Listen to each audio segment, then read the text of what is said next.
Hi friends, నమస్తే. నా YouTube ఛానల్కి స్వాగతం. నేను ఇప్పుడు ఒక మంచి రసం తయారు చేయబోతున్నా. ఇదేంటంటే మిరియాలు, ఎల్లిగడ్డ, ఉల్లిగడ్డ, కరివేపాకు, మునగాకు, టమాటాలు వేసి పేస్ట్ చేసాం. ఇప్పుడు దీంతో రసం తయారు చేస్తాను. ఎండాకాలం ఇది తింటే ఫ్రెండ్స్ ఎంత హాయిగా ఉంటుందో ప్రాణానికి.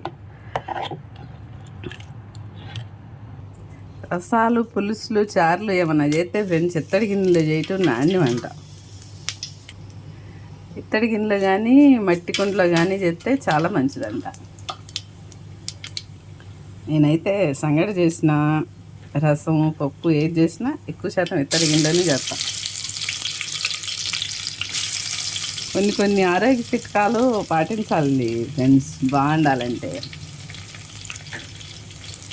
కొంతమంది అంటారు ఎన్ని చేసినా ఏం చేసినా టైం వచ్చినప్పుడు పోతామని. టైం వచ్చినప్పుడు అందరూ పోతారు, కానీ ఉండని రోజులైతే హ్యాపీగా ఉండాలి కదా, ఆరోగ్యంగా ఉండాలి కదా. కొన్ని మనం వంటింటి చిట్కాలు పాటిస్తే ఆరోగ్యం ఖచ్చితంగా బాగుంటుంది అనేది నా ఉద్దేశం. నేను మంత్లీ సత్యనారాయణ గారి వీడియోస్ చూస్తా 15 సంవత్సరాల నుంచి.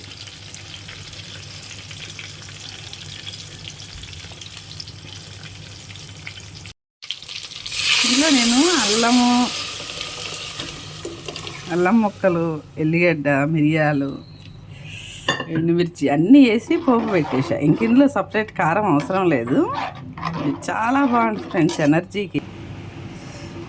దీనిలో ఒక చిన్న బెల్లం ముక్క, కొద్దిగా ఇంగ వేస్తే ఫ్రెండ్స్ ఎంత టేస్టో. ఇది బాలింతలకి, చిన్నపిల్లలకి, ముసలోళ్ళకి ఎండాకాలం చాలా బాగుంటుంది.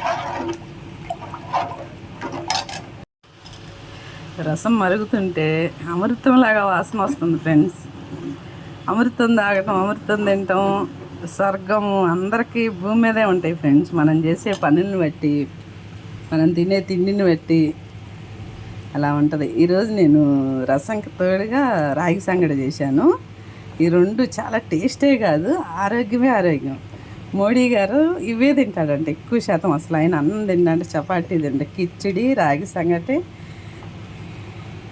ఇట్లా రసము, చారు, సాంబారు ఇలాంటివి. వాళ్ళ అమ్మ చనిపోయే ముందు వీడియో పెట్టారు, వాళ్ళ అమ్మదే చూపించారు. ఇది ఆరోగ్యానికి చాలా మంచిది ఫ్రెండ్స్. ప్లీజ్ ఒక్కసారి ట్రై చేయండి. టమాటా రసము, రాగి సంగటి. ఈరోజు టమాటా చారు అయితే చాలా బాగుంది. వీడియో లైక్ చేయండి ఫ్రెండ్స్, ఫాలో చేయండి. Thank you very much.